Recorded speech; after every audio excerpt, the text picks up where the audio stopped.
Hello and welcome back to um, our live stream number 5 of the Turok versus the T-Rex um, painting I'm doing here.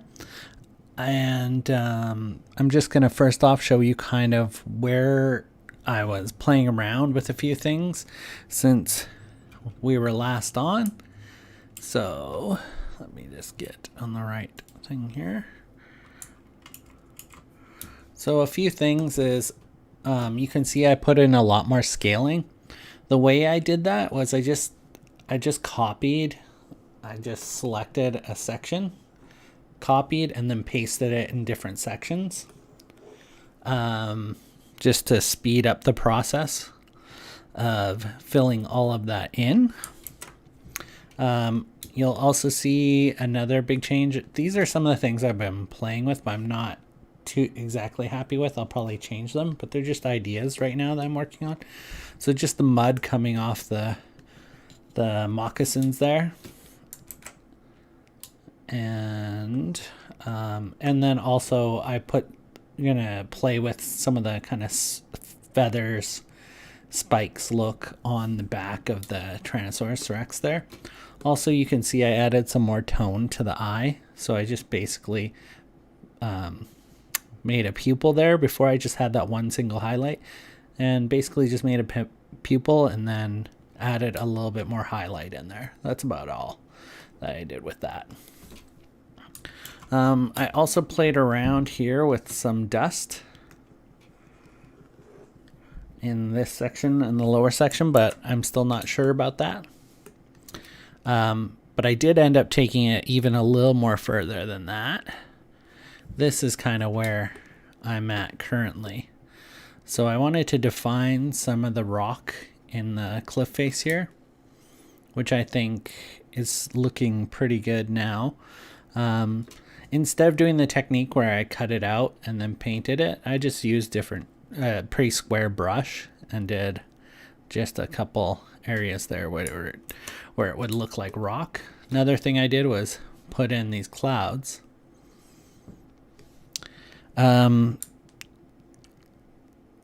So basically I just sketched them out, and then I put in kind of this kind of blue section here. So let's deselect that. So I'm just going to make another layer here, and I'm just going to make another cloud so you can kind of see how I do it. If I can grab the right brushes.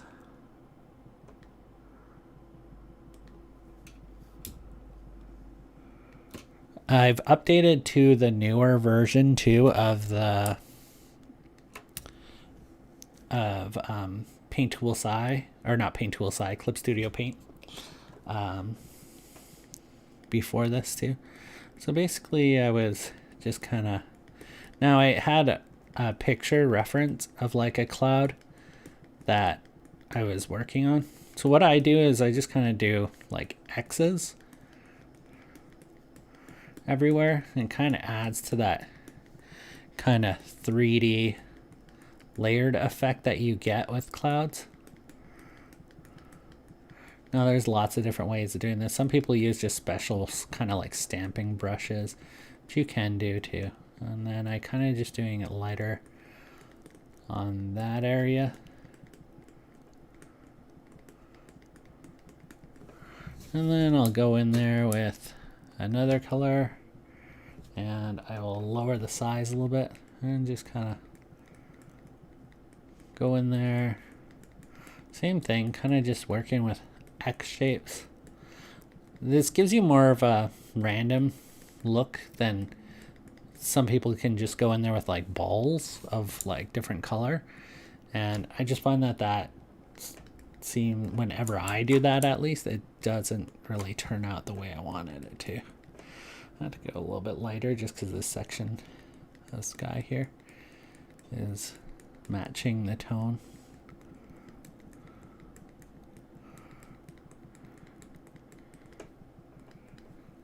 Now the problem is that you can really overwork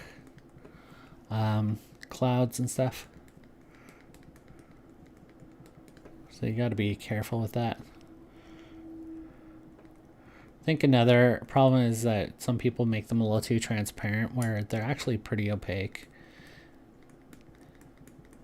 But they are going to take on the color of the sky a little bit too. So you got to keep that in account too. But anyways, that'll give you kind of, I might go back in there and you just kind of layer it and play around. And then maybe if you want to get a different kind of shape in there.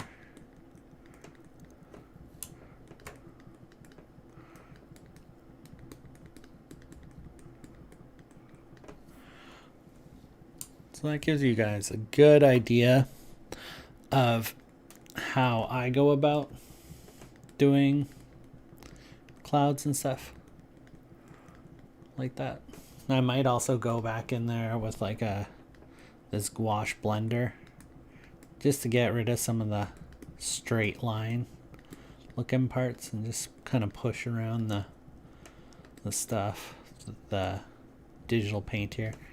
And it's just going to smoothen out areas, but you won't want it all to be smooth. Just a few areas kind of in this kind of section here. So that gives you an idea of, but it's always best to kind of work off of an image. So, I don't know, do I want another cloud there? I don't think I do, but let me just double check here.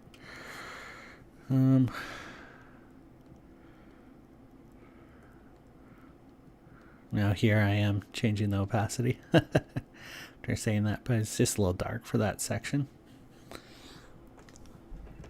I might move it.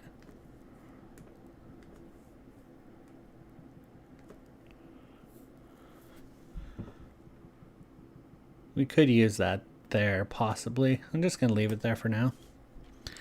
Now for the rock face, I'm just going to enable that first layer again, and I'll show you kind of how I went about doing that.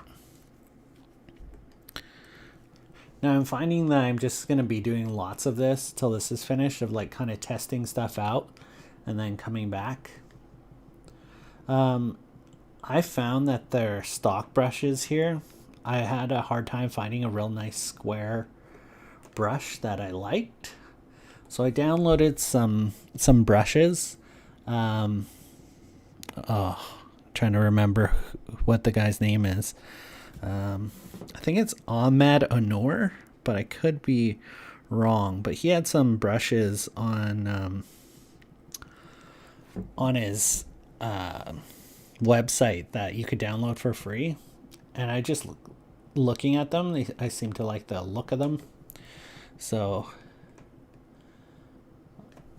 they're actually Photoshop brushes, so they're probably not working exactly the way they should in Clip Studio Paint, but they work pretty close. I'm just gonna grab just a slight lighter color, get that a little bit bigger. So basically you're just working kind of different shapes here.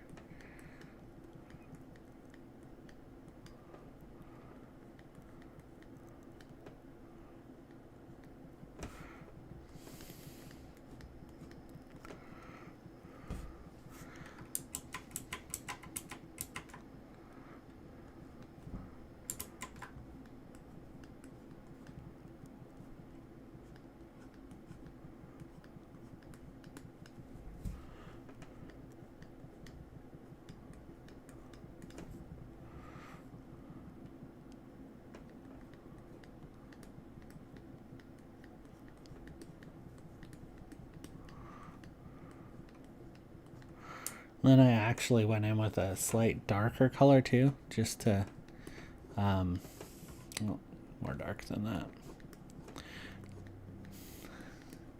I'm just kind of defining some shapes and shadows there.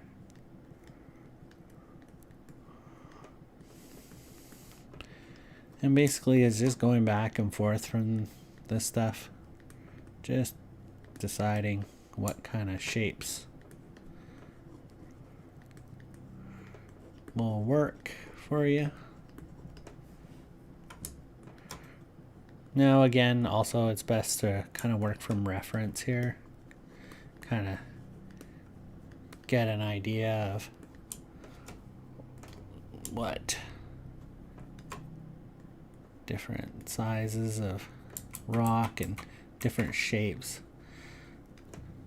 So there's different one, like you'll have some that kind of go in more of a like wrapped pattern that's more like noticeable. You'll see that in like Arizona or someplace like that, like more like desert rock, where you'll see kind of these step patterns that kind of go across the rock face, with the occasional area here of where it kind of breaks up.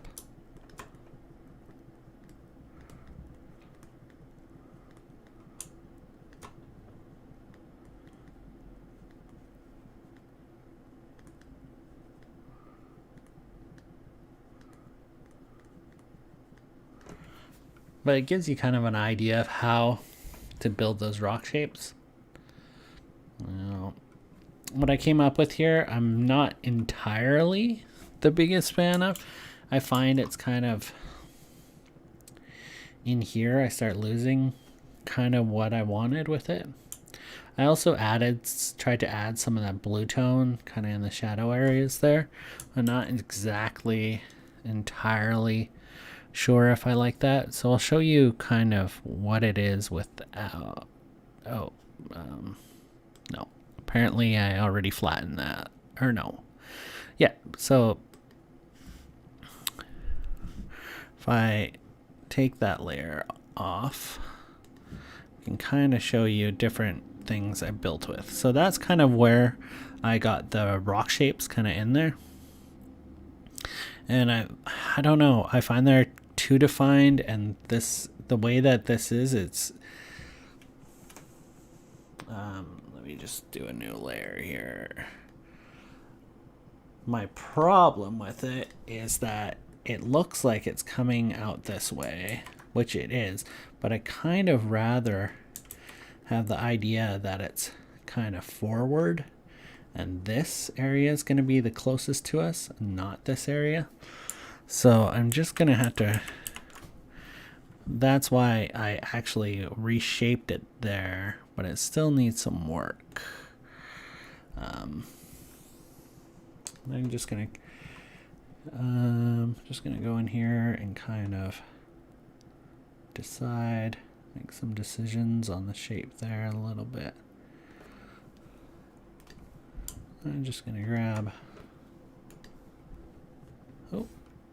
make sure I'm on the right layer, and just add in some stuff here. And the stuff that's closest to us should actually be the lightest, like brightest section. So that's kind of what I'm going to be trying to fix there.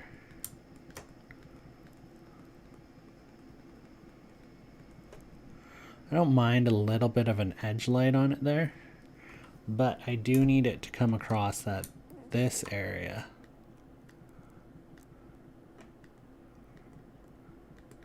Kind of juts out a little bit more than the rest.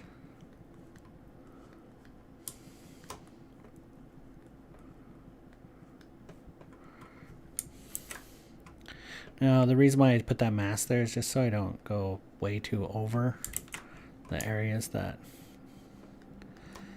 I want to show up here. This one here.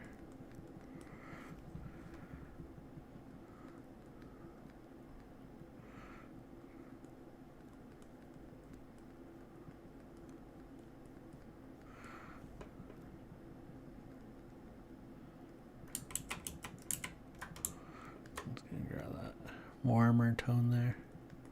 There's some areas. Oh, it's kind of like a blue tone. I don't mind that. But just in certain parts here to kind of indicate. Oh.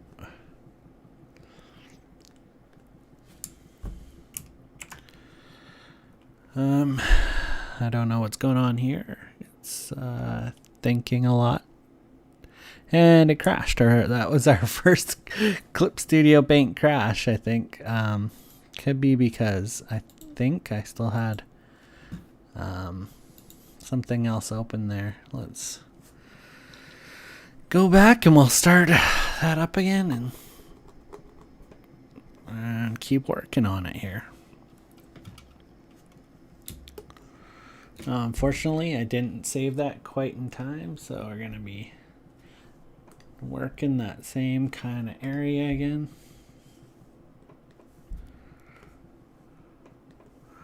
Oh, I'm just going to kind of get that shape in there again.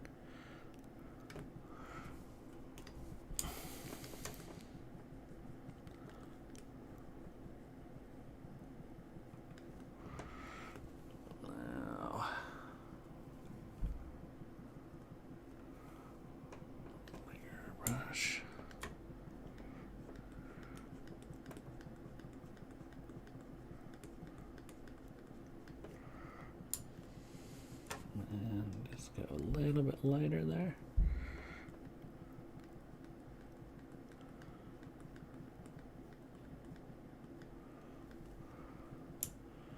And deselect that. Here, just darken that up. Darken those shapes a little bit.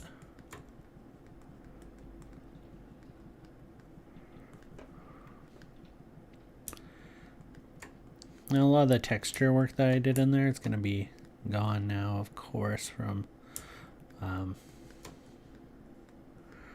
of what I originally had in there, but I'm okay with that. If it's going to give me more of the shape and look of what I wanted, that's way more important.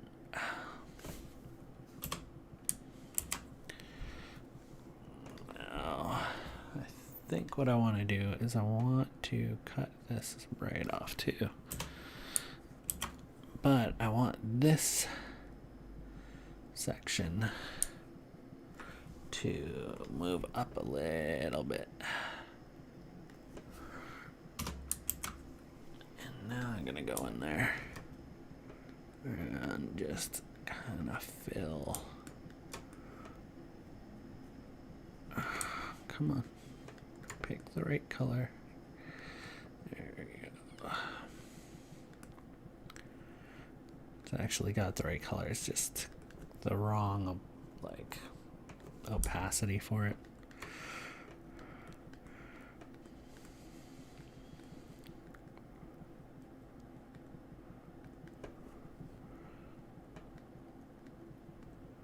So instead of that being like the pure highlight there, come on, give me a darker brown now. I'm still learning the selection tool in this, like the color selection tool. I'm still not confident that it's pulling kind of what I want it to. Don't know what. So if anybody out there has any tips on that, I would greatly appreciate it, because I have no clue why that doesn't work. Oh, cancel this. And I'm just going to save it this time, because that should be the same tone. That's okay.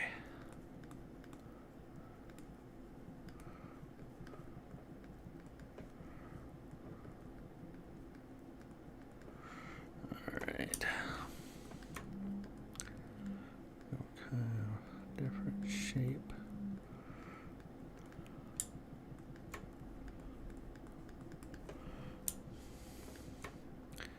I really want kind of it to come across that this is the closest to us. So that's why I'm just kind of going in there and playing around with that shape. It's a little too square. What I'll do is I'll just go kind of around the edge there. Let's make that a little bit more real, actual rocky looking. This can be a problem when, like I said, with just developing it with the square brushes, you can kind of get the kind of uniform kind of look that you're not really wanting to do.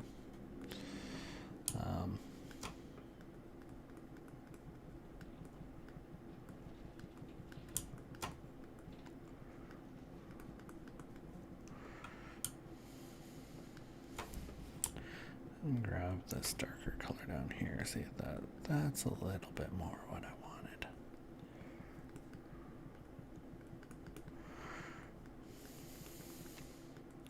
So the stuff that's closest to us too is going to have a slight higher contrast ratio than the stuff that's away from us. So I'm just kind of working that kind of into there too. I'm going to have that stuff also a little bit less defined.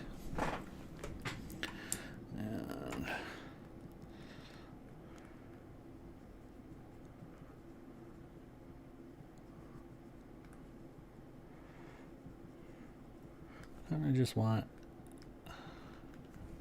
almost like a little vein of rock formation kind of coming down here.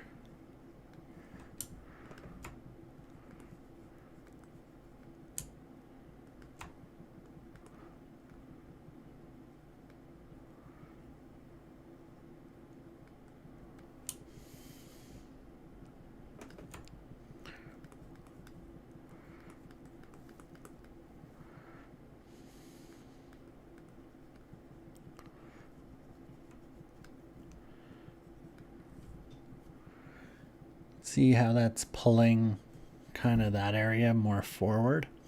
And then this area too, I want it to stop kind of being rock and get more into kind of like a sandy look. I'm thinking like it would probably kind of, let's get a bigger brush here. So I kind of want this section in here to be a little brighter.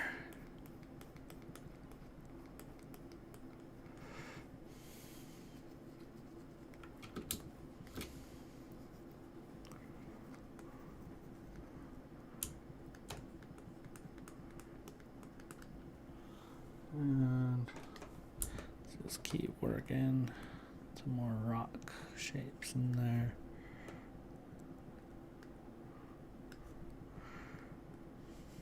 And you're kind of just working them out, bringing the stuff out of the shadows there. This kind of stuff. Just bringing.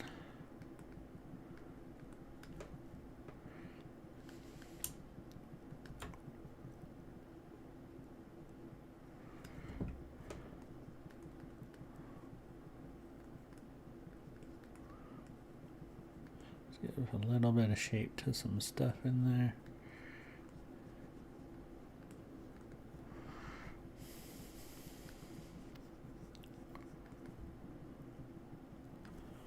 And I'm just going to go in here and kind of cut out a little bit.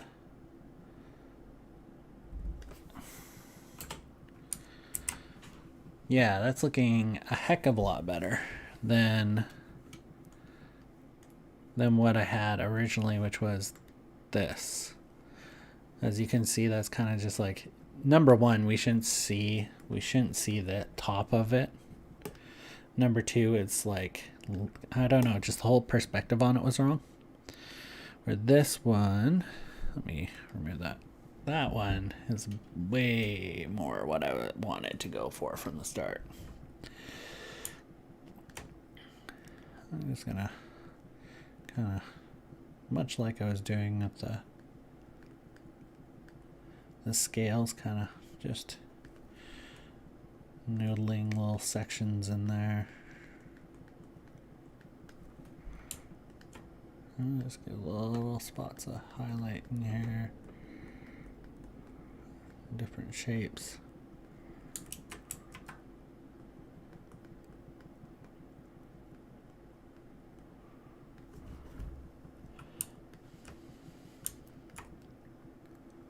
Well, that was a little too square shaped. Just trying to give it some more natural shape there.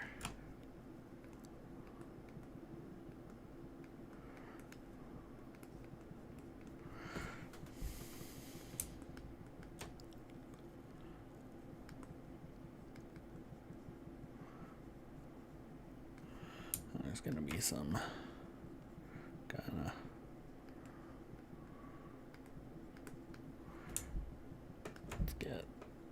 I need to get some even brighter highlight in this section here. And tone down this section in here.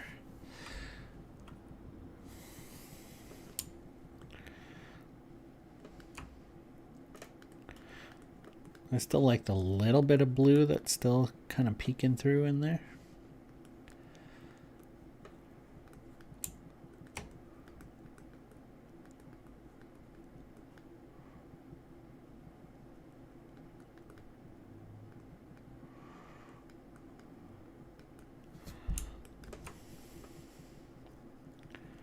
And let's just and I go in there.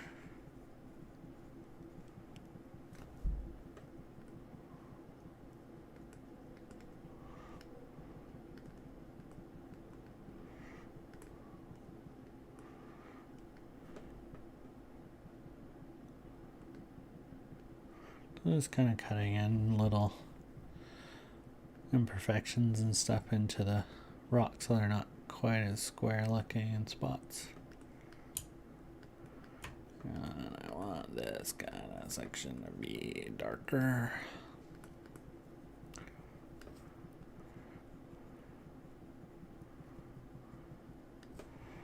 And let's build up something larger here.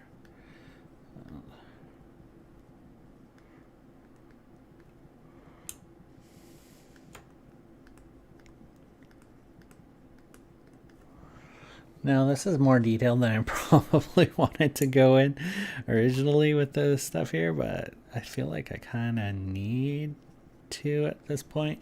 And then I'll probably go in and I'll soften up the hard edges of everything.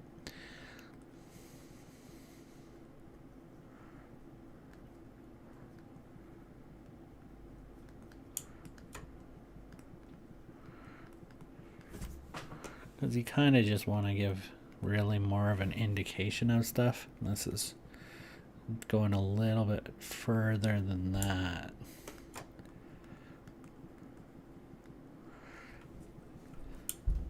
A little further than I wanted to go with it.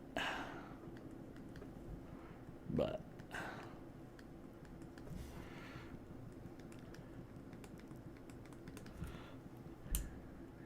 and it'll help with the jumping off point kind of out of this here.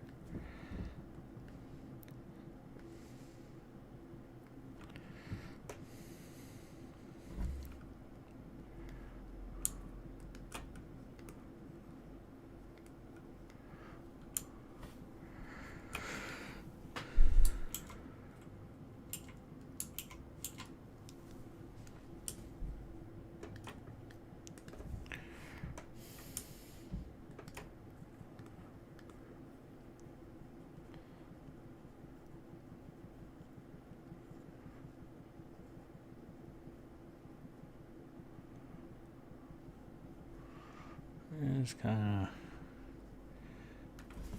now that's kind of curving a little bit more than I'd want. I kind of want, actually, what I might do is I might bring another kind of section in this way here. overlap that a little bit.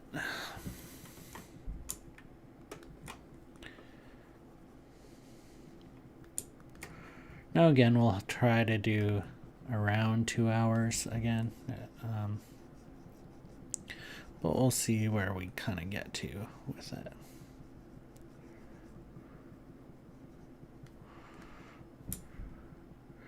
I'm just gonna kind of, this is kind of gonna be coming in here where this is. Or no, bring that back further.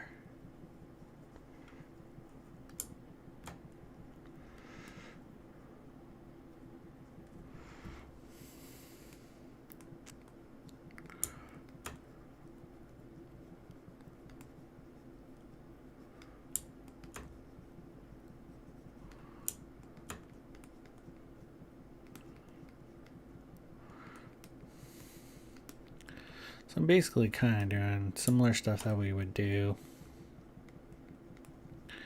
kind of when we were doing the dinosaur snout. Kind of similar kind of stuff. Just defining some shapes in there.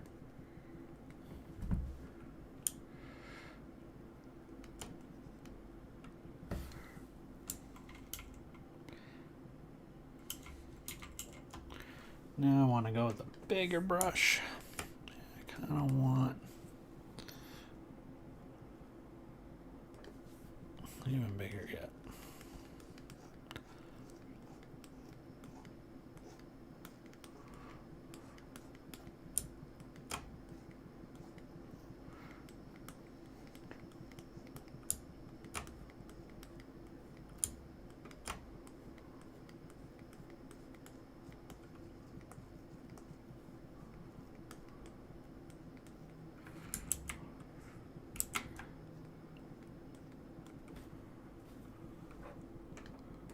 Just so I can get the kind of shape that I want first.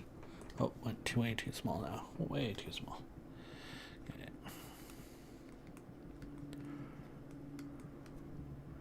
Oh, maybe there's something bigger off to that side there.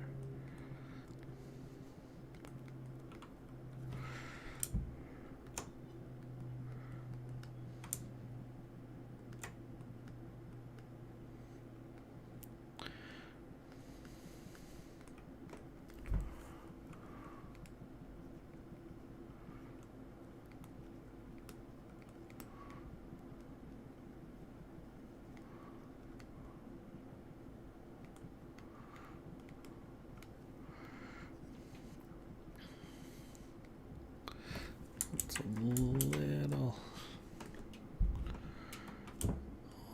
Go darker in there.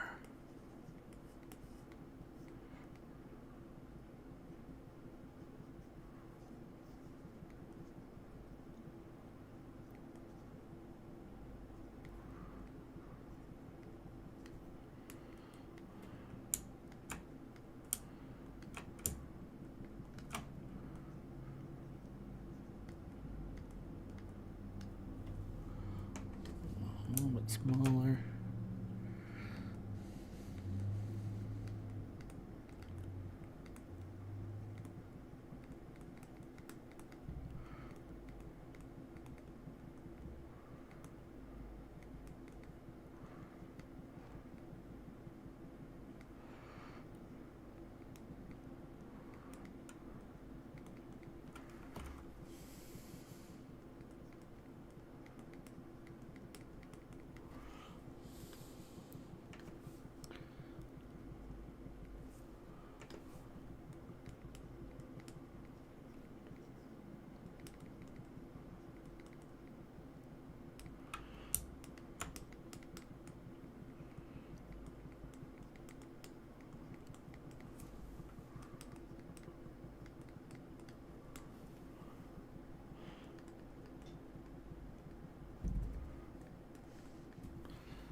All right, now I'm just gonna go in here with probably the gouache blender, just because it has some texture to it.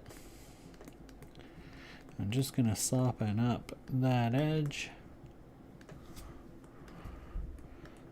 And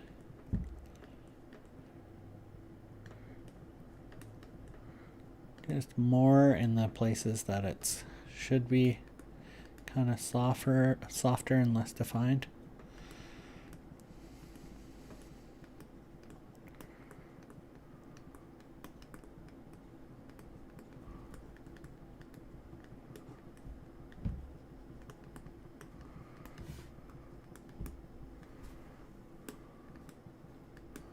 Maybe just break some of that up there a little bit more.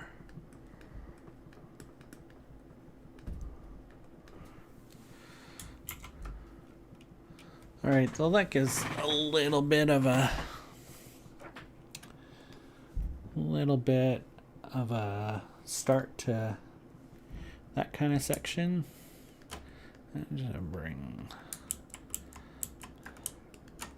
let's just bring that across too, and let's just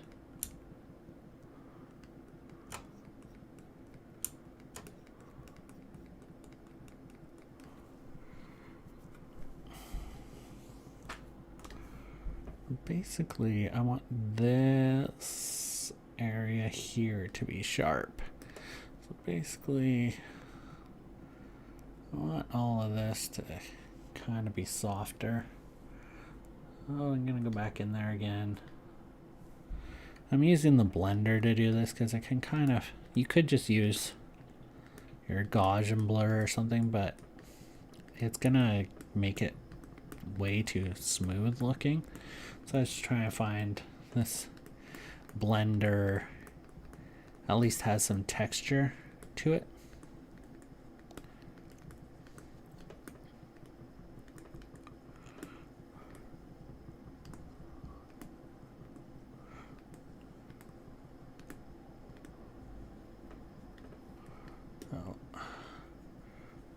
Just working that to be a little bit softer, not as bright too.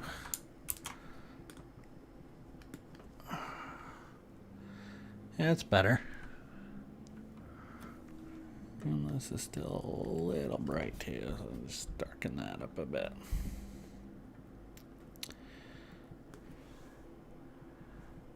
I think also since the slope is kind of going back this way, this is kind of indicating that it's back there. So I'm just going to go in there and make sure that isn't quite, you know, what if I pull that back there? Get rid of that.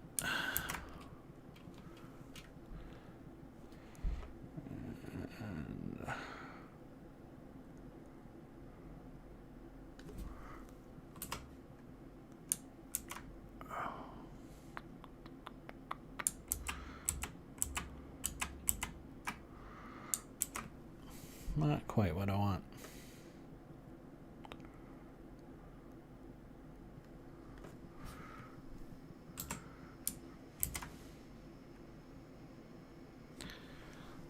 I'll go in there again, soften that edge up again.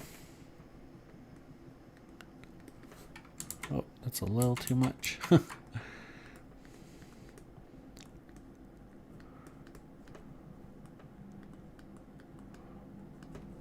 I'm gonna actually just go in there with the brush. Oh, need a little bit larger brush than that. And just fill in kind of those areas there too. And where's my eraser? You know what? I just found out that you can just press C and that current brush will be an eraser, which is something I didn't realize, but I'm glad I know now. Let's see. And let's just get a little bit lighter of a tone out there. Come on. That's better.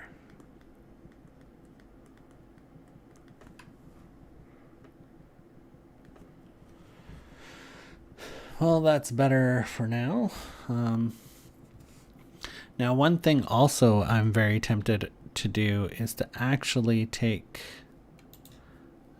these layers and I was thinking about actually moving them down a little bit more as opposed to having them up here. I'm thinking I would prefer it down more around there.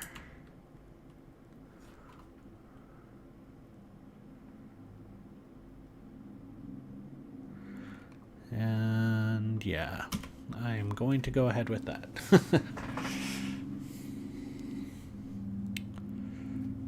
Alright, now back to work on the Tyrannosaurus Rex. As you can see when I go in here a little bit, there's still weird stuff left over from my previous attempt at it. Now I was trying to use like some spray tones, but I really didn't like the way that they were looking. So I'll probably just go in here and clean up some of that. Some of it will stay. It was just too dark in areas and too light in others, so I'll probably just go in there and fix all that up later. At the end, what we'll do is we'll be going around and just spot fixing little places of the piece. And that's probably when we'll be doing most of that.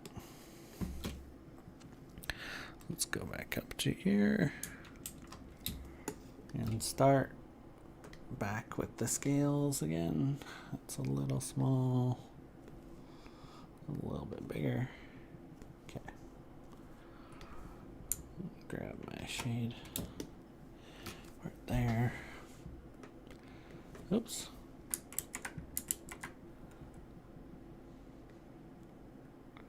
That's drawing really dark, so I don't know if I had the wrong paintbrush, that's why. Yeah, that seems similar enough. Maybe a little bit smaller.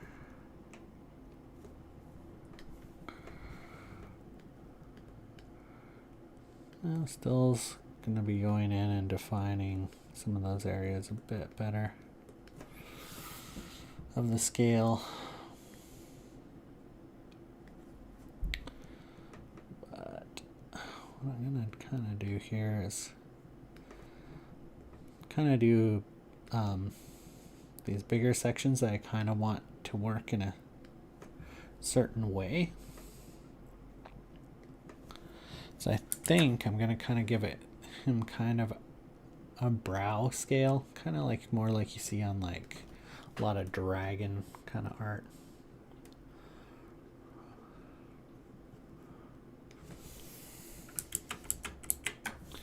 Oh, let's go here.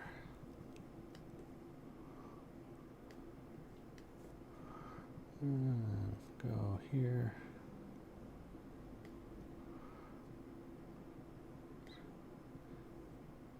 Now you can see how poorly the feathering there is. But that's because I know I'm going to go back in and redo that completely. But I just wanted to kind of get an idea of where I'm going with everything. It just helps me when I go to these videos, so I'm not just wasting a bunch of time trying to figure out exactly what I want to do next.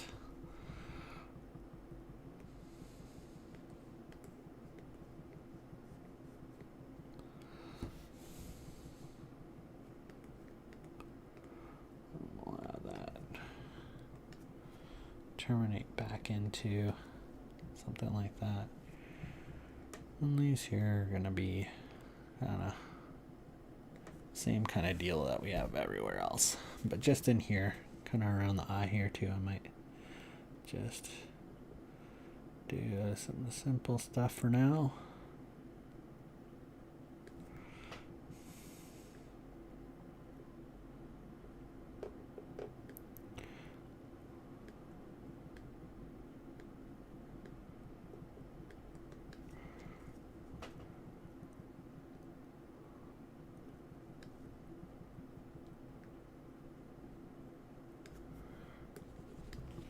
Sometimes all of a sudden the pin pressure just doesn't seem to, nothing's working.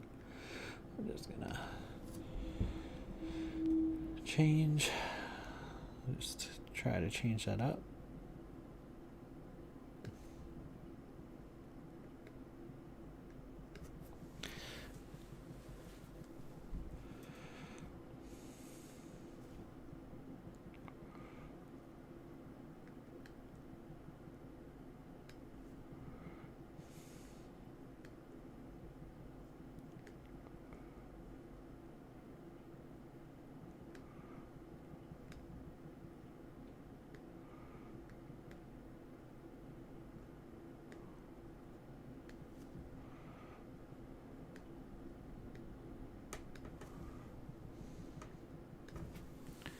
Just still trying to keep those shapes as random as I can.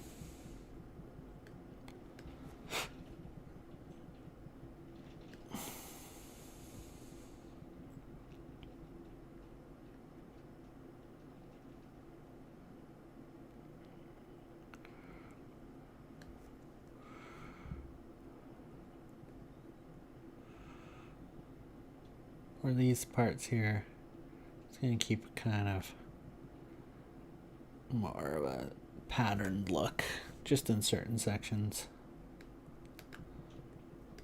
Oops. Hand's cramping up a bit. It's hot in here again, so just slipping a little bit on this pen. Trying to get the pressure is being feeling a little weak on it.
Now the reason why I'm not copying and pasting like I did for this area is just around these areas I want kind of like more specific shapes than I wanted in kind of the bigger kind of areas.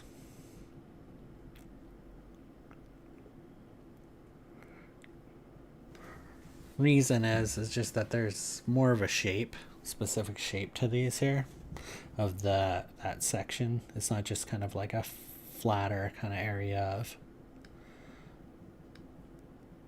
skin and stuff. So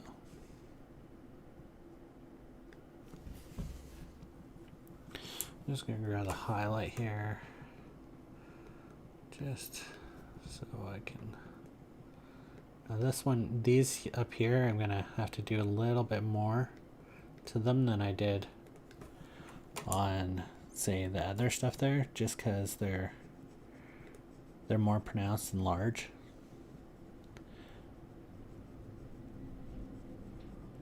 I'm just gonna give a little bit of shading, a little bit more shading to those, just to give a little bit more dimension to them.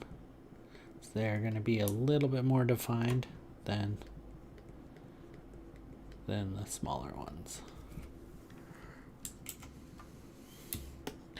Oh, don't know if I'm sold on that shape I did there. I don't know if I like the more pointed look. It's not really working as good as I thought it would. But let's just, maybe they're just too big, maybe. So if I go in there, I do kind of smaller sized ones. Is that better? That one didn't quite work out. But I keep them kind of like half the size here.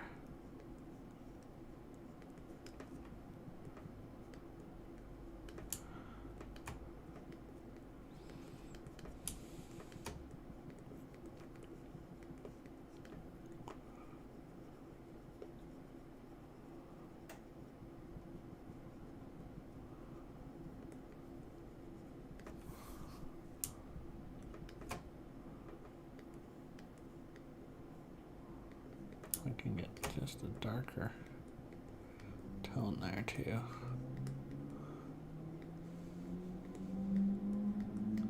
Would help a lot.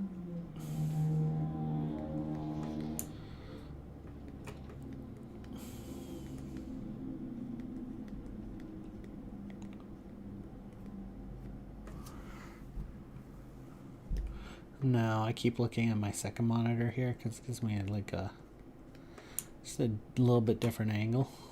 Let's see how I'm liking those or not liking them.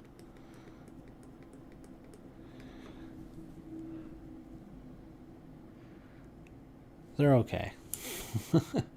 Not quite what I want, but I'm gonna go with it for now, and if I need to change it later, I guess I'll have to change it. But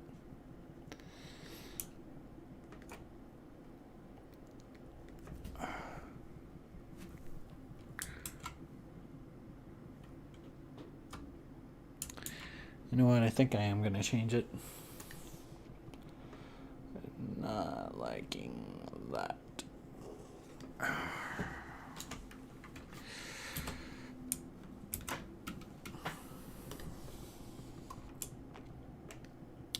Never be afraid to change your plans if something's not working out. If your Spider-Man starting to look more like Superman, just start drawing Superman.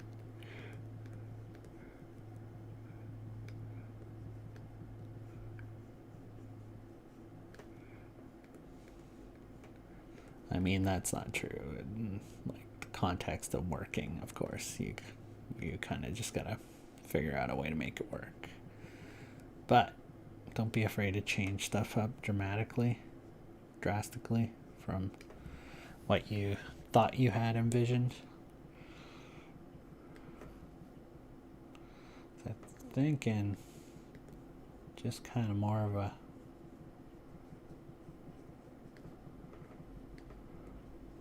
of a snake-like shape might be better actually in there.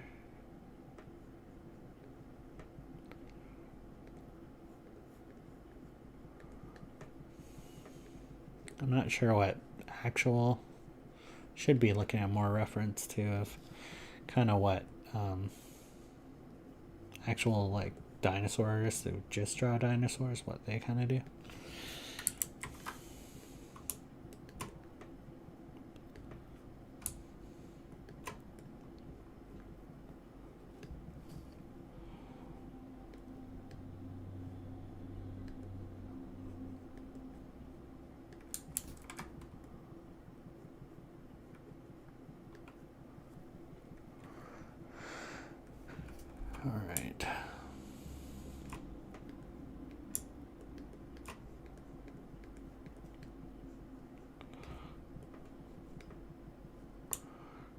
I'm gonna try to change the shape of these just a little bit so they're more individual than they currently look to be.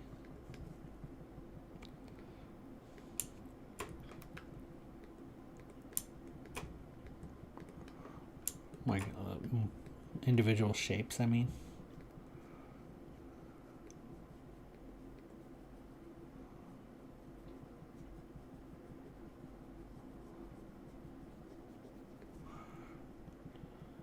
Kind of like when I was kind of dimpling a couple of them here. You see this one here. Same kind of idea. It's just going to help it have a little bit more of a unique shape than just look less like it's just something that I drew a bunch of lines over to make it seem like scale. Give it a little bit more of a shape to it here.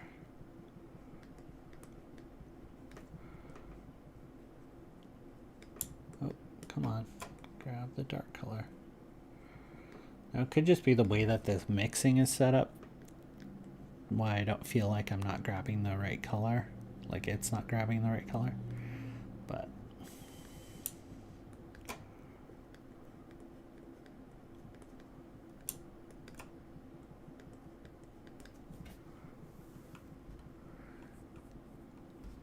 yeah, I think that's better than the way it was before.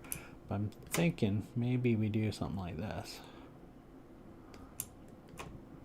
And give it just a little bit of that shape to it.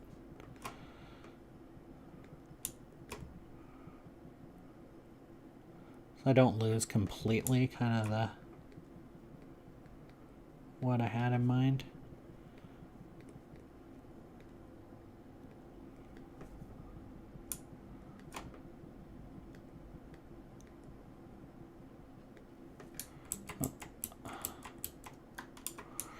Oh, that area I'm just going to leave for now.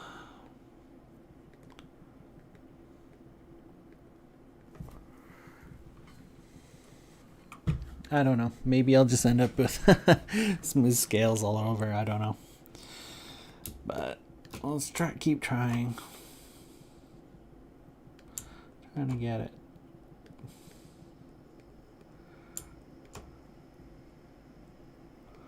A little bit more unique looking.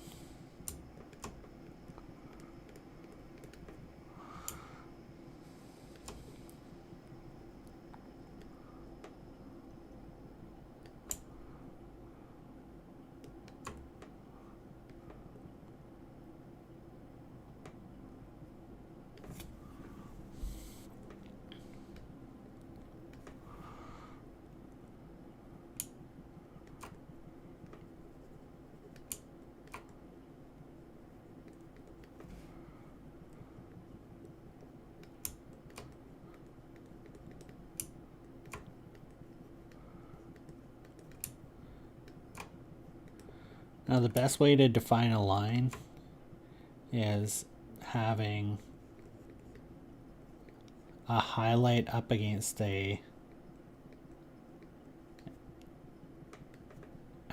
your shadow.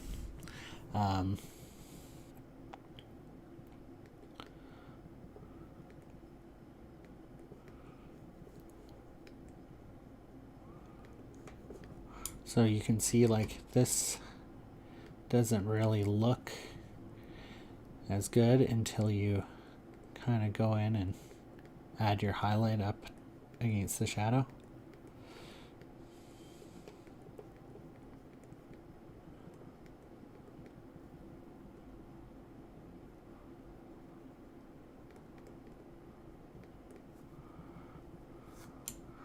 This one here is a long stretch, so not sure.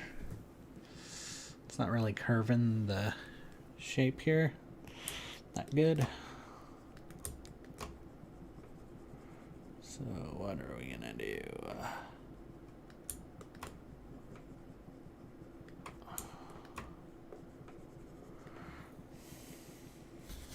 I'm going to turn off this layer for now to give me a better idea of what I'm looking at here.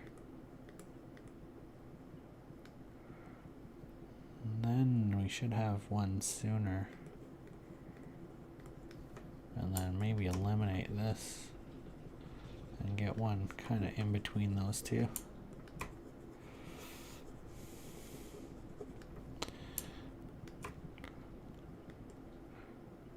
This is where it would have been nice to do this kind of in the sketching phase instead of the rendering phase of color and stuff. But I like to find stuff as I go along. The reason why also is because sometimes I just feel like the motivation isn't there as much because you feel like you've kind of finished the piece. Like you've already done basically a line art sketch of it.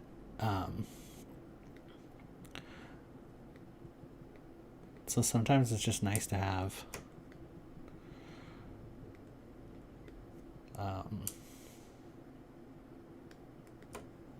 kind of find the stuff as you go.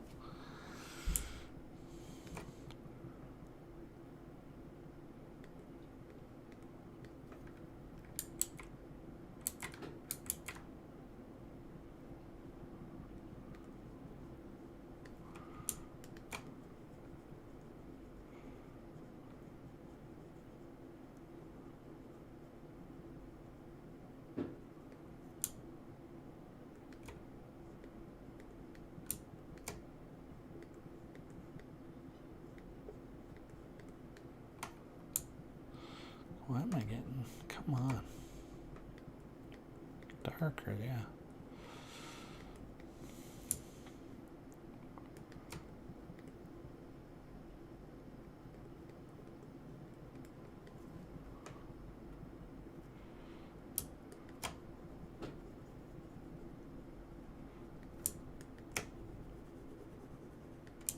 Come on.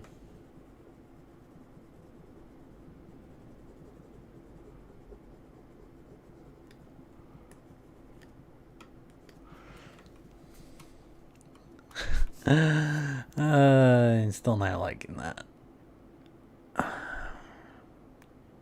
It's just too far different from what we've had for the shape. That's kind of annoying me. But we will keep on trying stuff. Bigger brush here.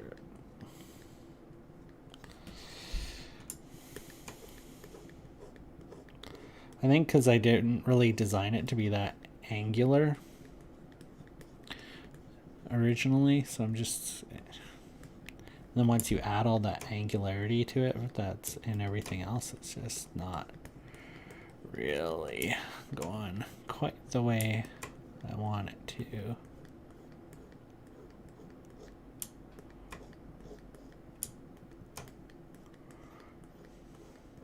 Now what I'm doing is just trying to grabbing mid-tones here just to blend that a little bit better.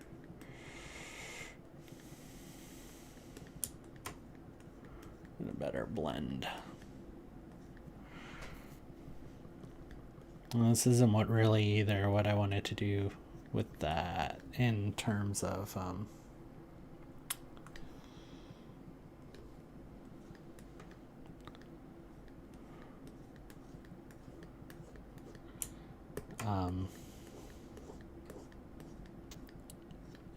like I'm working on this layer that I didn't want to really do this kind of work on, which I probably could just go back in here again and delete that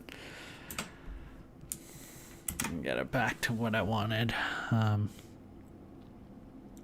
right, so let's just keep on working on the stuff that is going good, and then I will think about more what I want to do about the other parts.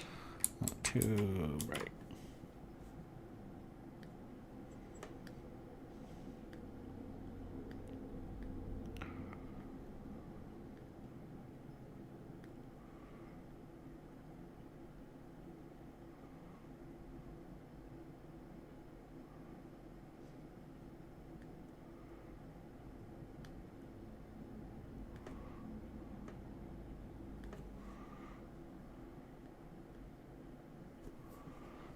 No, it doesn't make sense that that highlight is that color. Bring back in the original tone to it there.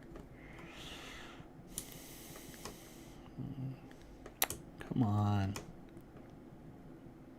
Must be the brush, like something in the brush settings that I'm using that will kind of mix stuff that I don't want to mix. I just want it to go over outright.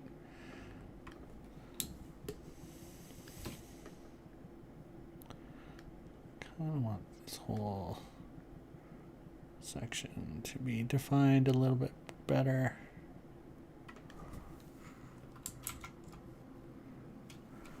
Finding that with this kind of highlight that I had going on here, it's not really coming across quite the way it should, because I got highlights under it there that are kind of fighting with it. That's what happens when you're doing like kind of like this. The way I did these is with this underpainting kind of thing, and then going over top, then defining the scales. It's just to do all those scales from the start and then try to define your shapes. It would be a nightmare.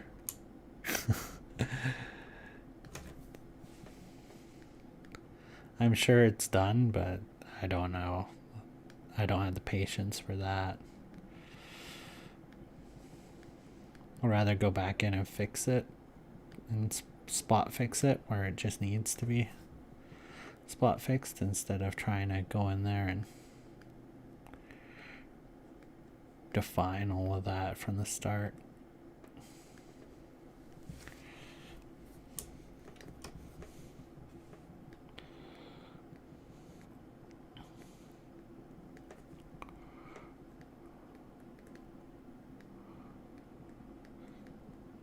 You can see these scales are looking way different. These ones are kind of more round, more snake-like, and that was something I wanted kind of around the eye.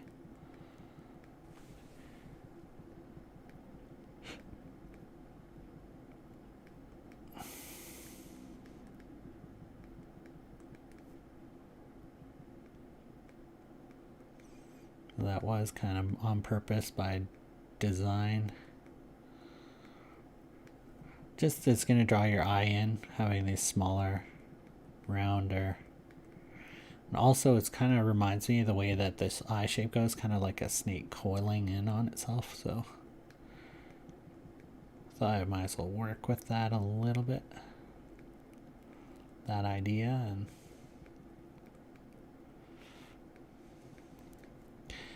now my idea of wanting to do a brow there was kind of because I was looking at drawings that Frank Cho did of some dinosaurs, and I really like the way he kind of has the brow shape, but it's just not working for me. But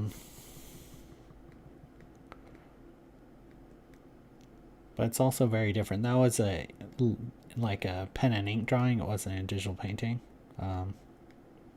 No, he's got a great painting of like King Kong fighting some sort of carnivorous dinosaur, but not sure which one, but it's fantastic looking. He's a guy's work that I really enjoy.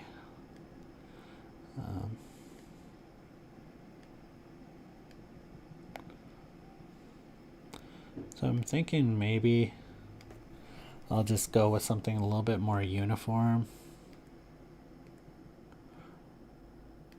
with still some random kind of elements in here and there.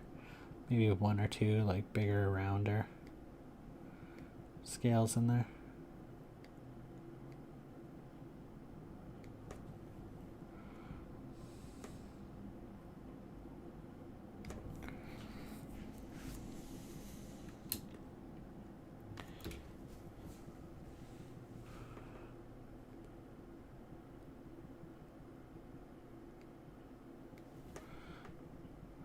like a big one there.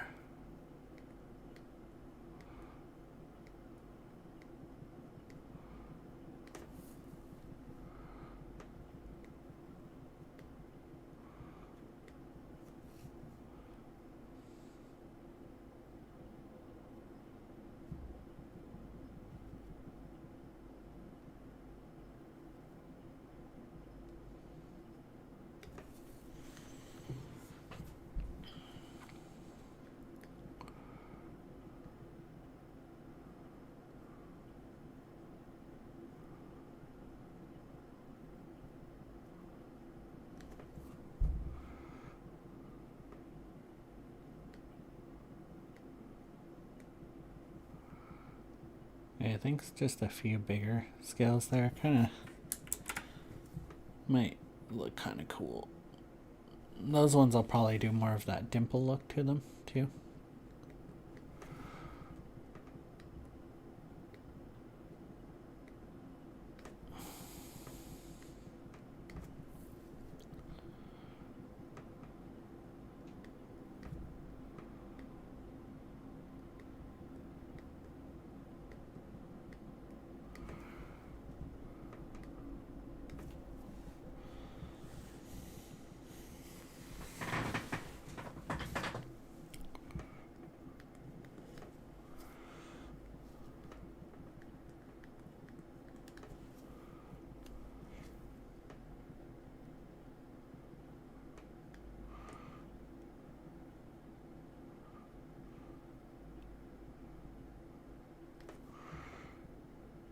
Just kind of following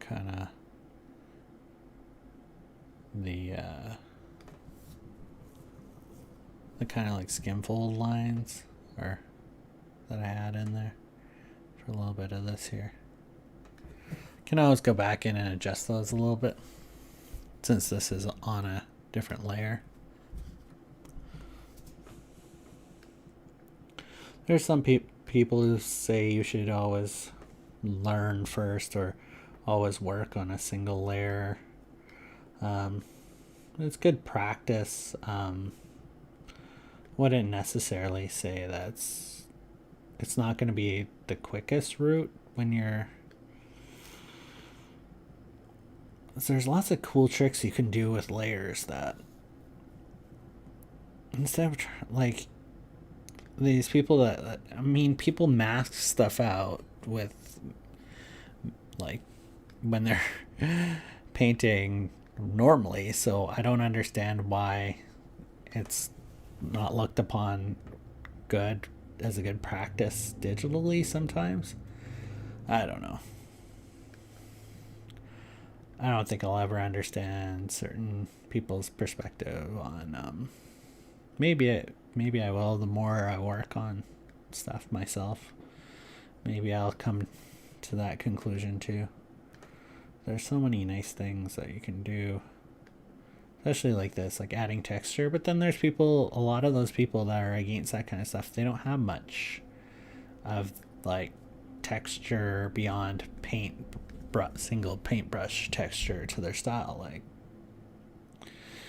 they're not really defining much texture within their rendering, so.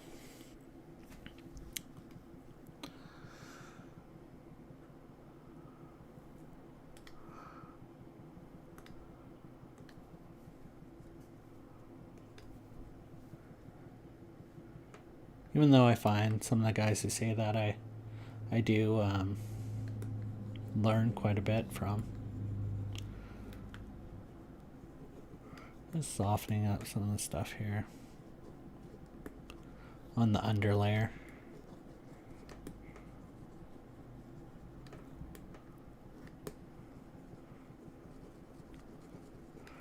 Just because you have difference of opinion on some things does not mean you'll have a difference of opinion on all things.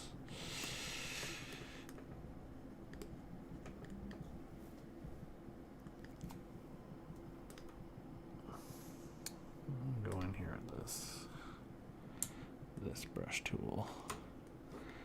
I don't want to just darken this up a little bit.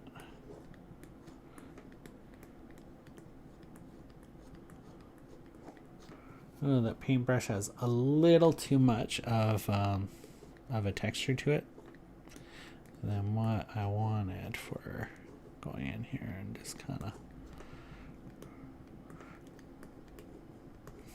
just toning down certain areas.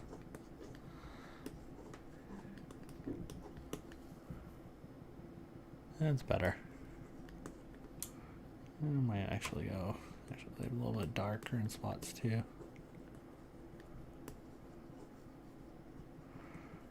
I really want to do kind of like a colored texture too to certain sections, but we'll take it as we go, see how that looks, because I have a feeling it's gonna have lots of issues with it. So we're trying to do that, so we'll see.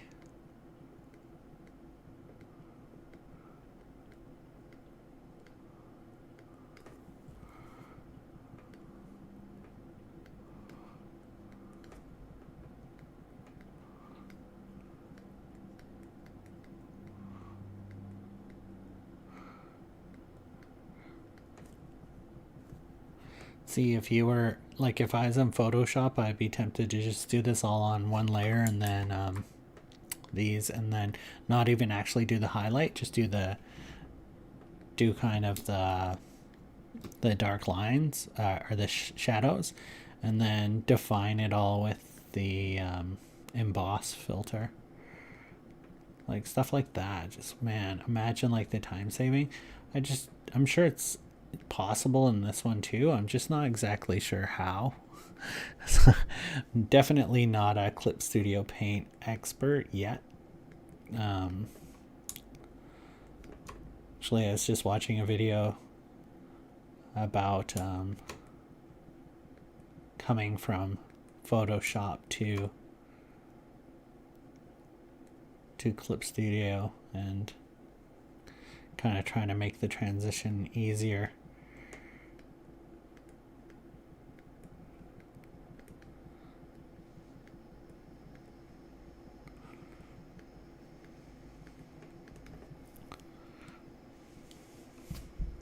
This is what I meant in here. Let me grab this tool. By just dimpling it, so that basically it looks like it's pushed in at the middle and it's like higher at the edges. That's just what I meant by that.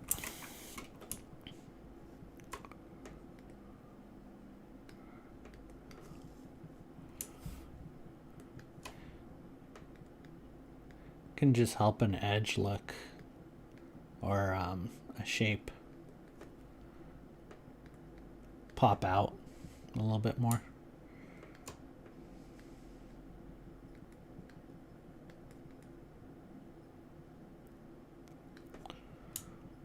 I'm gonna grab some of that red,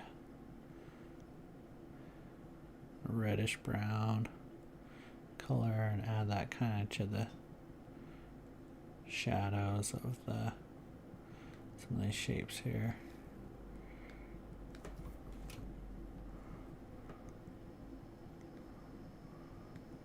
It's just gonna help it unify it a little bit more.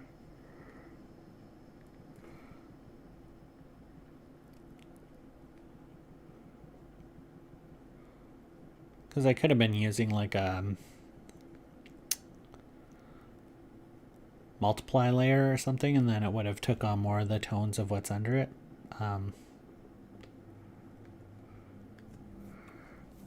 It just didn't seem necessary. Oh crap.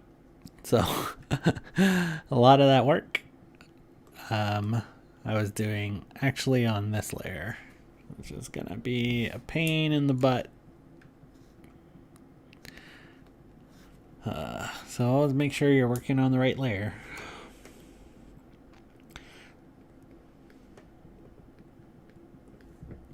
Can happen when you're switching, because I was switching to just kind of show you guys kind of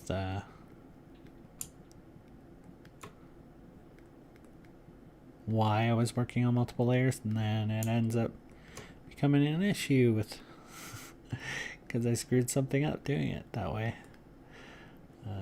From showing you guys the difference. I was working on that actually, no, it was more that I was working on the underlayer than anything at all.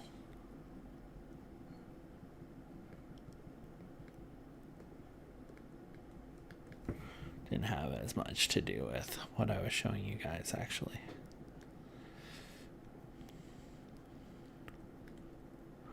But that's why some guys like working all on one layer. You don't have those problems. If you're all on one layer, that would not occur.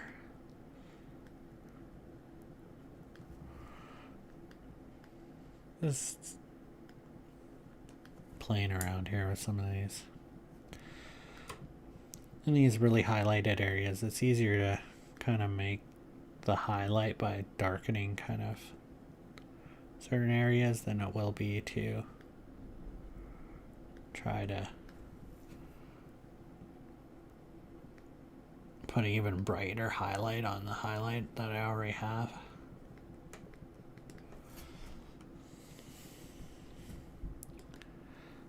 The problem is that I really wanted to go in here and bring that darker.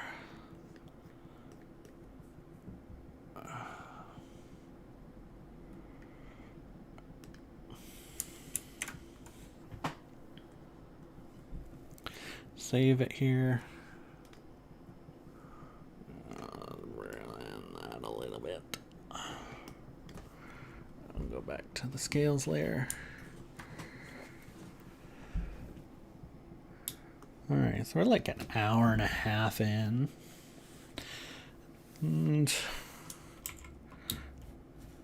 so what have we done? We have done this section here. Added the rocks to that. Oh. What is going on here? Oh, okay. There we go. Oh, another thing I did, you might see it kind of in here. So I kind of added a little bit of texture spots in the sky because I used way too high of or way too soft of a brush. So then when it's just a jarring difference coming from this real smooth gradient to like this more painterly look. So I just added some in there in spots just to give it a little bit more texture. Now, a lot of the time what I'll do is I'll take like a old paper texture or something and I'll put it over with like a multiplier or an overlay, depending on if I wanted the color to change a lot or not. I'm going to try to avoid that till the very end. It's a habit I want to kind of get out of because it does give a lot of my stuff kind of the same look.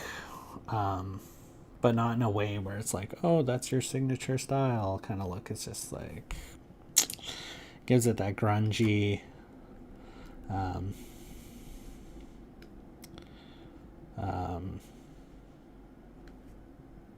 I don't know, grindhousey look, I guess, which I do like. It might actually work good for this piece, but let's get some of this red tone that's around the eyes and kind of some of these sections here.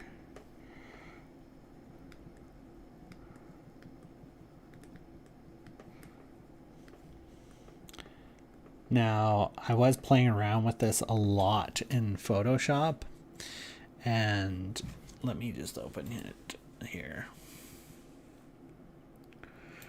I'm just going to open up kind of what I was playing around with.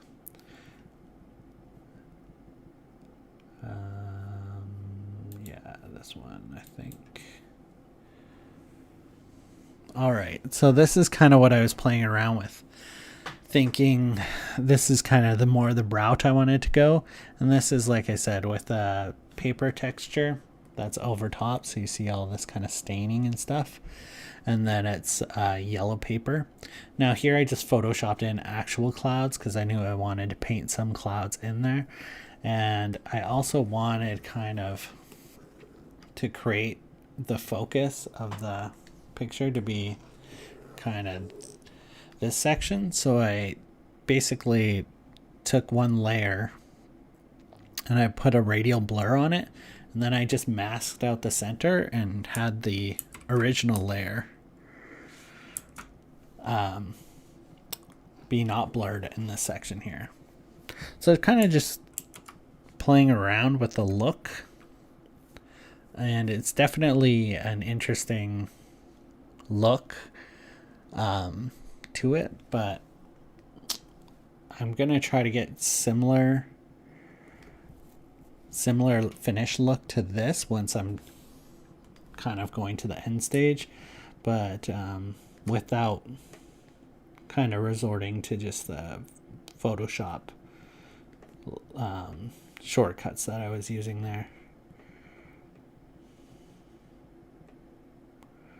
It doesn't matter that I use Photoshop shortcuts, no, but it's not really what it is a little bit and a little not what I was kind of going for with this one.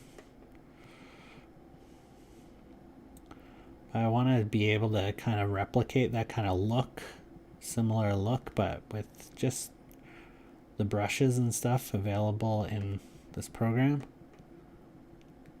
We'll see how successful I am at that, I guess, as we get draw closer to the end of this piece.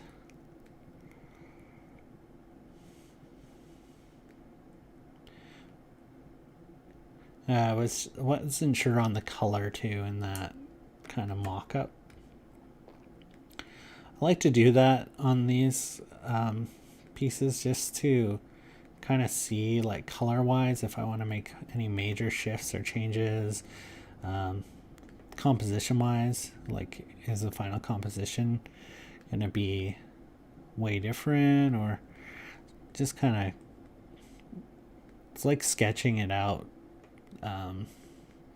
to a higher finish point, but without actually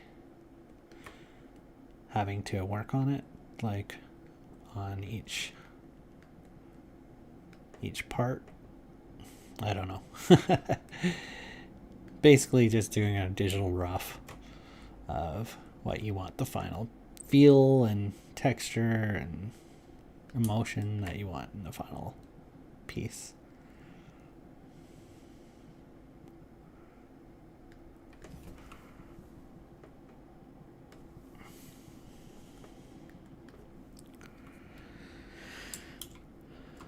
All right, well, he's looking nice and scaly.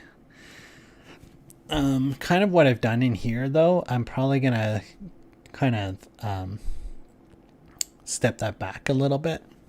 Probably soften that up, because really the only stuff that should really be sharp and really focused on is that section in here. Everything else will kind of fall around the wayside, as you've seen in my little mock-up there.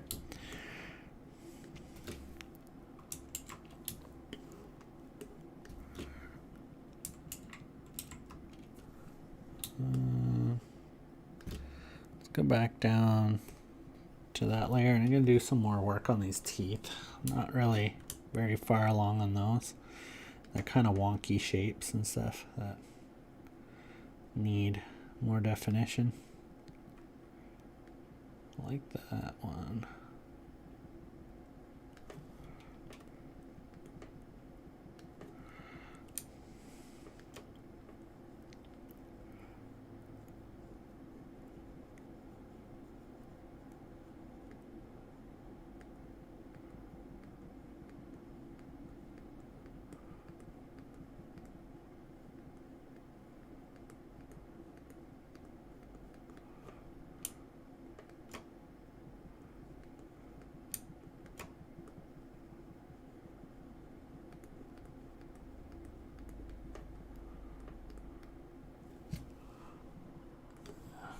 Let's give it a hard eraser here. too small. Still too small. Okay.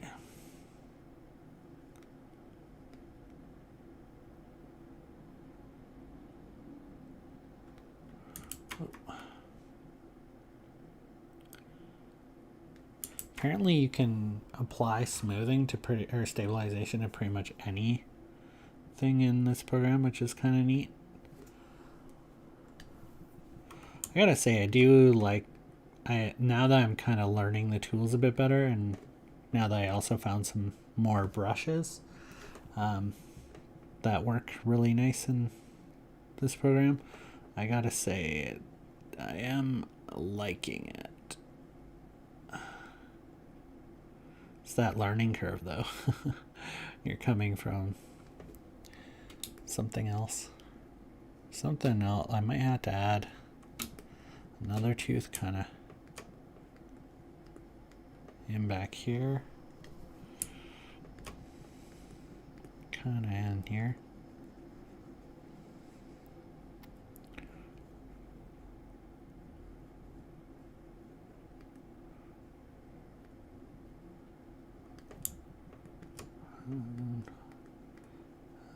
Some light coming off on it. Yeah, it's a little bit better.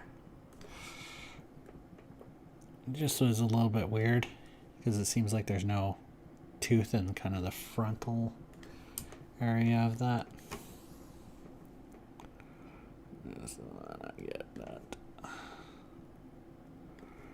kind of there. And I don't mind that being a little bit darker in behind him there. Behind that other tooth. Better. So increase the size of that one a bit.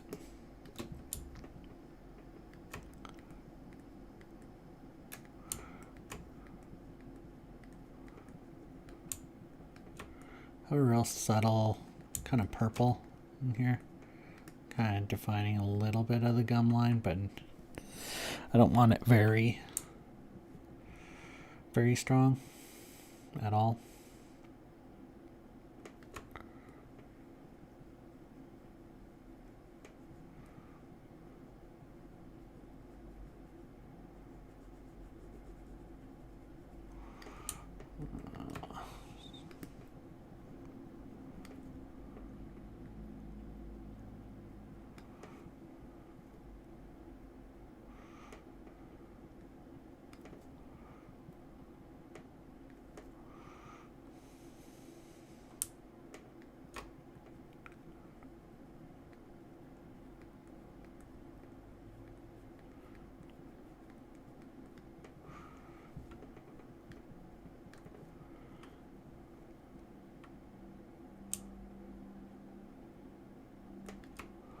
Just soften up the edge of the tooth in behind it too.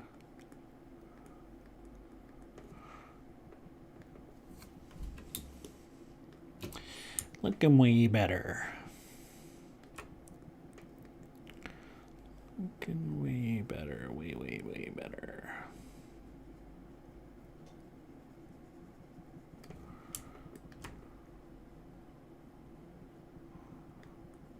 They're a little gray. I probably need a little bit more of a yellow tint to that. I might tint that on another layer and then just collapse it on it, merge the layers. Or I could just select those and do a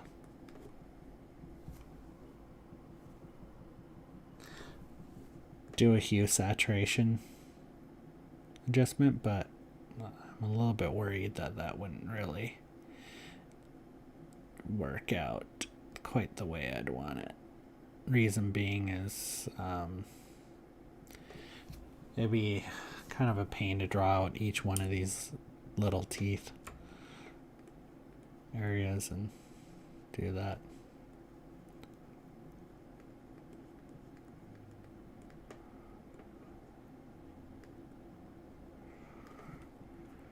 Not sure what I'm going to do about the tongue. I want to give some sort of texture to that too.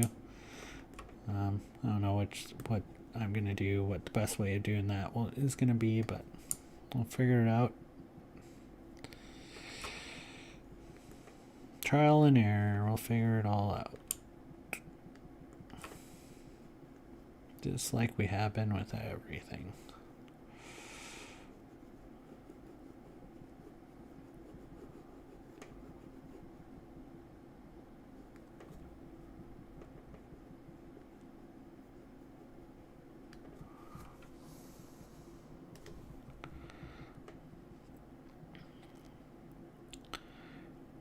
A really good trick if you're not the best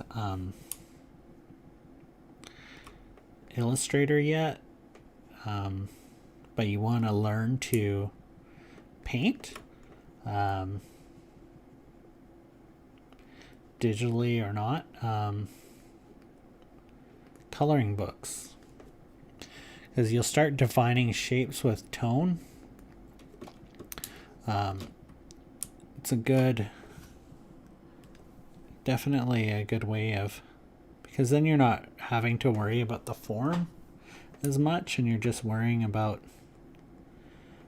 the actual tone of the piece and the depicting the shapes correctly,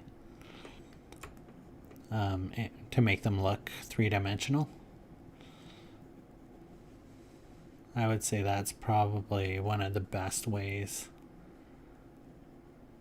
So start with, so if it's got like a circle, so I would say you want to kind of just start, you just want to make it look as 3D as possible. And then as you progress, you can start with your coloring book changing more of the, playing around more with the highlights and stuff.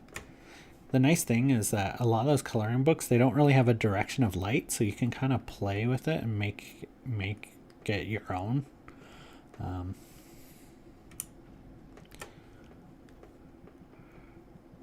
I found that when I was younger, learning to kind of draw and stuff, that probably helped me out a lot.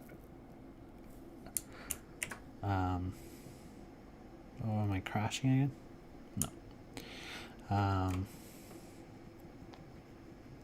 Just understanding how to define volume with shading.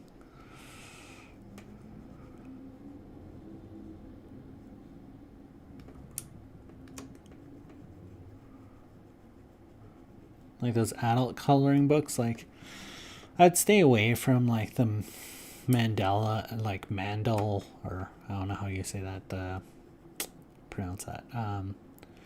You know, the ones that are just like a pattern. Like get like an actual depictive, even if it's like cartoony. Even if you're not interested in that stuff, it's just to get a bunch of shapes under your belt that you've taken on and learned to define. And I would start off, just doing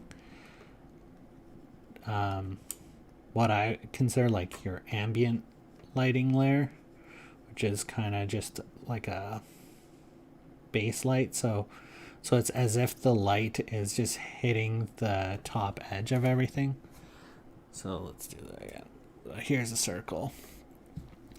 So, and then let's do this.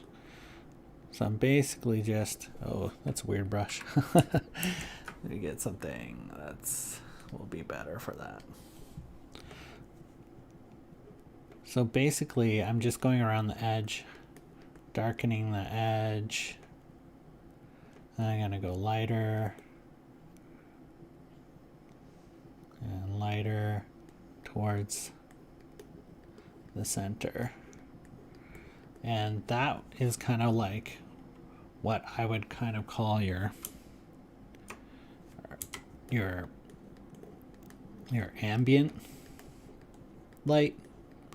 So it's just kind of generally, it's gonna tell people, oh, that's a round shape. That's like a dome. And that's kind of what you want to do before you start going and learning to kind of define more, like, oh, here's the light's coming more from the top there, so I'm gonna add more shading there, and then oh, there should be reflected light along the edge, so I'm just gonna cut out that and delete that, and then there's gonna be a spotlight right there, and add a spotlight. So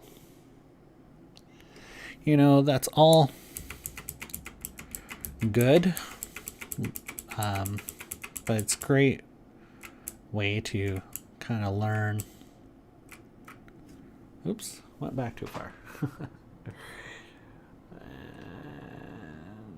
redo. And redo. There we go.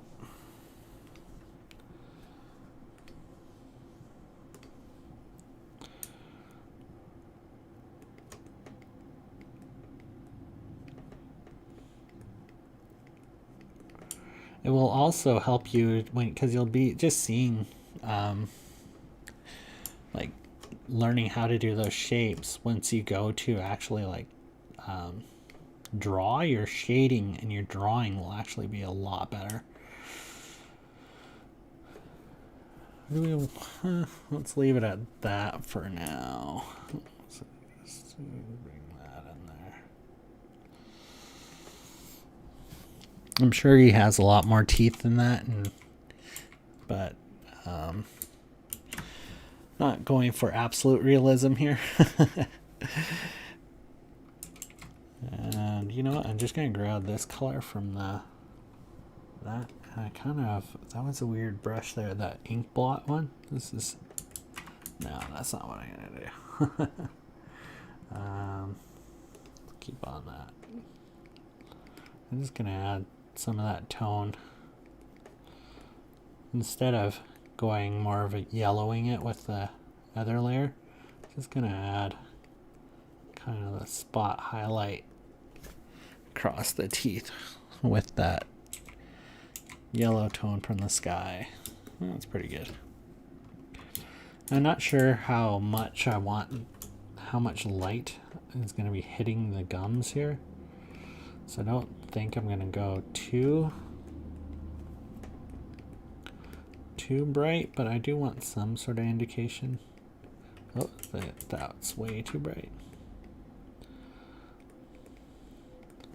Something also I wanted possibly go in here on his lips, Turok's lips there, when we're doing kind of the finishing touches, and fix a few things in there that way too. I'm just gonna grab this just to indicate possibly, or if I can get the right color, possibly that might recede back into his mouth a little bit more. Let's darker shadow across there too.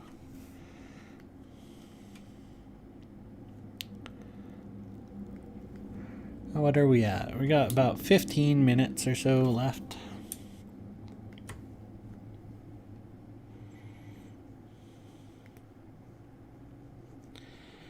I'm just gonna go in here first with the kind of just the dark, and then go over it again with the highlight.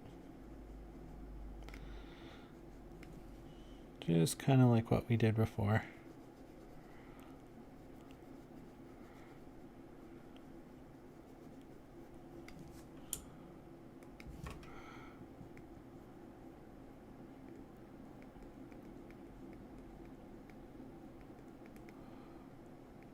It'll teach you also like pressure control, doing those coloring books and pencil crayons, and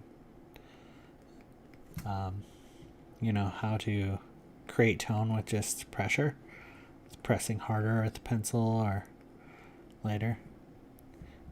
You can try out different colors too, so you kind of you can learn color theory and stuff from a book or you can just kind of learn it through your own practice, by trying out different colors. And I mean, it's good to know, I guess, like it from the sense of like psychological basis of certain colors and what they kind of represent in the mind. But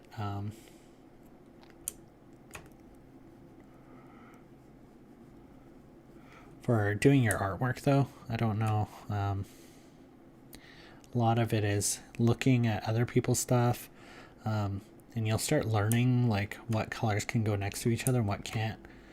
As you'll see in parts here where I'll put a color next to another color and it won't, and I'm not getting the tone I expected to.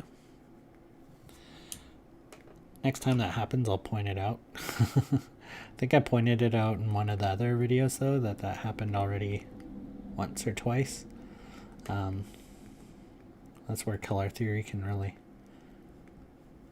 knowing that stuff can really help you out.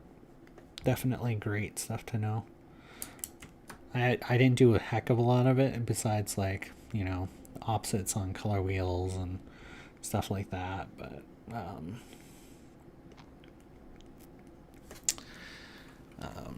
through my own experimentation I learned a lot.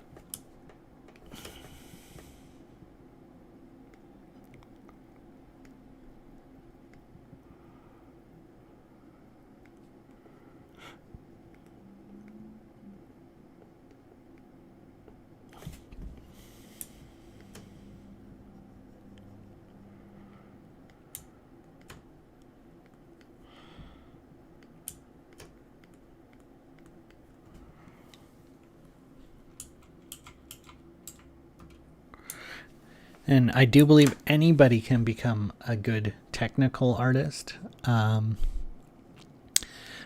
the creativity and composition, I don't think everyone can always do that stuff well. Some people are just more gifted at it than others. Is it something you can work on? You can learn composition rules and stuff like that, and it definitely help. But in everything, there are outliers that just can do stuff others can't without much training. And that painting and art is one of them, for sure, I believe. I know that doesn't mean you won't ever be any good. It just means you'll have to work a little bit harder at certain stuff than other people, that certain things just come natural to. It's like it being an athlete. You know, there's the guys who are good since they were kids, and then there's guys who just put in hard work until they're competitive and can compete. Same thing happens in art.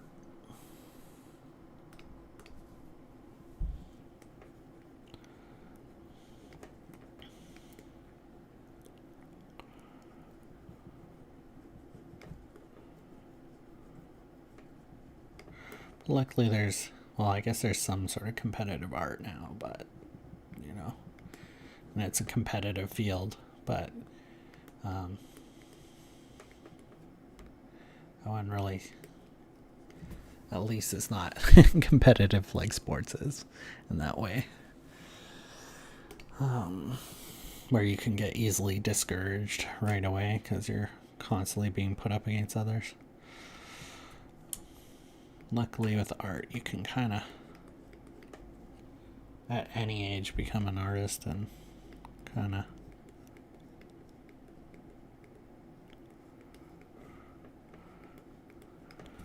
get better.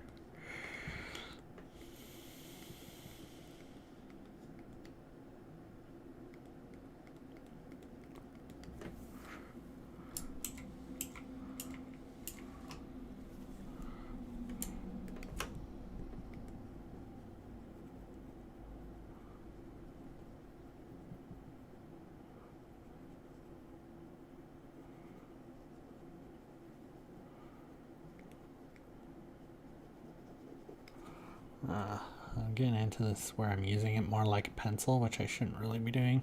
Should be defining stuff more as like the way it, with the less strokes as possible, the more efficiency you learn, generally the better it looks too.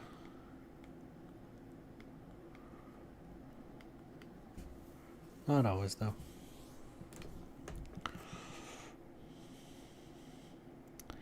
But I'm just wasting a bunch of time using too small of a brush and scribbling like it's a colored pencil instead of it being, thinking of it like I would use a paintbrush. Stuff to watch, notice that you're doing while you're working.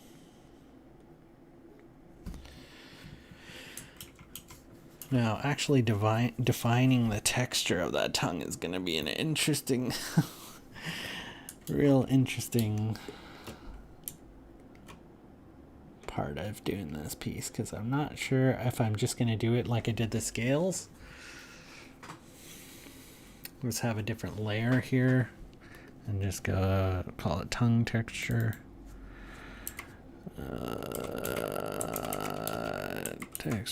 Texture. And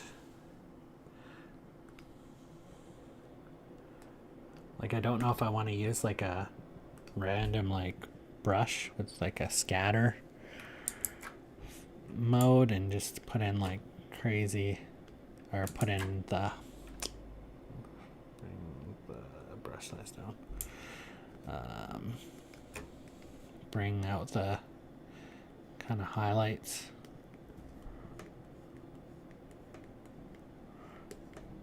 and the shadows that way, and bring out kind of a texture this way.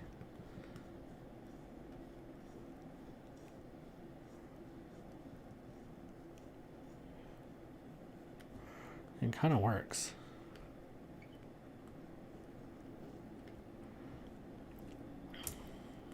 Just get a darker tone now. Kind of around that edge there.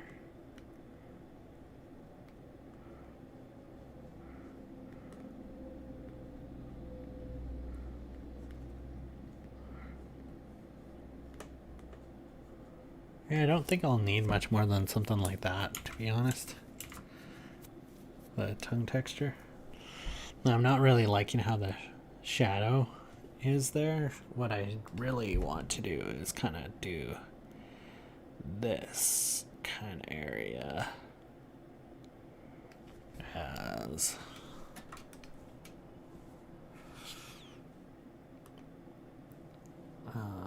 let's get my paintbrush.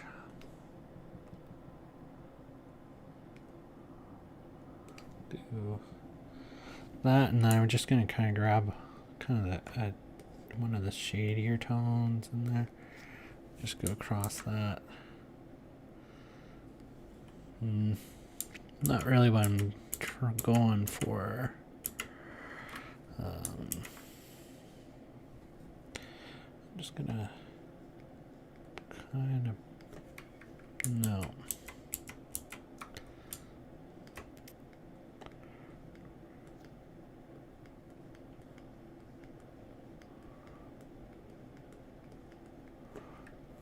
There shouldn't be too much.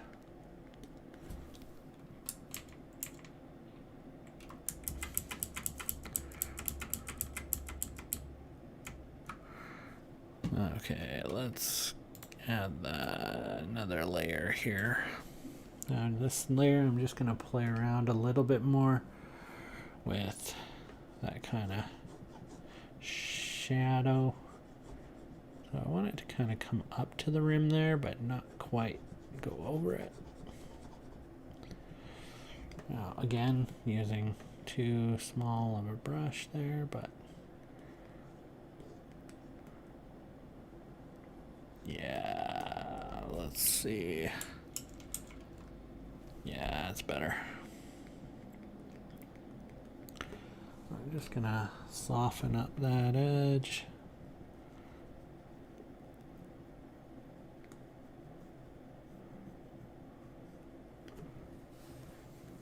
Yeah, that just gives it,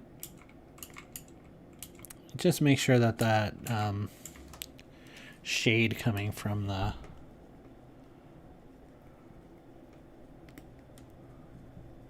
overhang of the mouth is still kind of in there. Oops. Was I doing that on the wrong layer now? Okay. And then the texture's not going to be as pronounced in that section either. So just softening that up a bit. It's got a little bit of texture to it. We'll define that more probably later.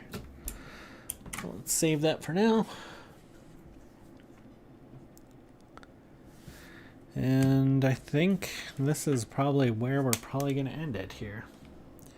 Now I found, what is it? Found a button here that I cannot find. Okay, well, anyways, let's go. I'm just gonna switch the angle here to a close-up of the drawing here, and we'll just kind of go through everything we did today. So, oops, didn't mean to move that texture around. Let's get a different tool. All right, so nothing really added or changed to him there. So next time I'm gonna probably try to finish out at least the head section of the Tyrannosaurus Rex. And another thing I want to do is I kind of want to have like spittle coming across this way, but I want it to be like 3D, so it's coming out and getting wider, so I want to kind of indicate that the movement of the head kind of came back towards him in that direction. Another thing we worked on today was making this cliff more defined and bringing this section out a little bit closer to us, and then kind of adding like a little rubble layer there. Oh, sorry, keep hitting the camera or the mic. And then here I'll probably define something else. I'm not sure what we'll do. We also lowered everything. So remember, we were originally having oh, I can't find that layer. Okay, well anyways, Tyrannosaurus Rex's head was more up here. So we lowered everything, including the cliff there. And by lowering all of that, I think it just, this is more in line with the eyesight there. And I think just the flow of it, instead of having all this negative space at the end down here, it's gone. So when I do put in, like if I do want to put in like dust or something like that, it's just not going to be quite as dead in this section here.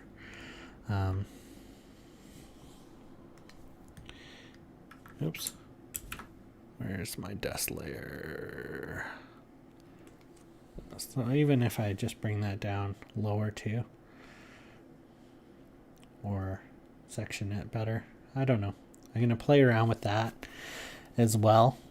And we also have to work on his feathers here, which I think when you see it out here, zoomed out, it looks really cool. Actually, that's a little too zoomed out. Let's get this centered on here. All right, so that's where we're gonna leave it at today. Oh wait, never mind. It's because that layer's off. Let's turn that layer back on. I was gonna say, oh yeah, I will have to go in here and just fix a little bit of that cloud transition there. This is actually what this cloud is the same cloud as this. I just copied and pasted it, and I just flipped it just to make it easier. And I believe this cloud is too. I just copied, yeah, you can see the same shape is in here. I just changed the tone of it slightly. Yeah, so that's where we're leaving off today, and hopefully next time we'll be like this much closer to getting everything done. And I want to thank anybody who stopped by and checked this out and has been watching from the start. Thank you very much, and that's it for today, and I hope you stay creative.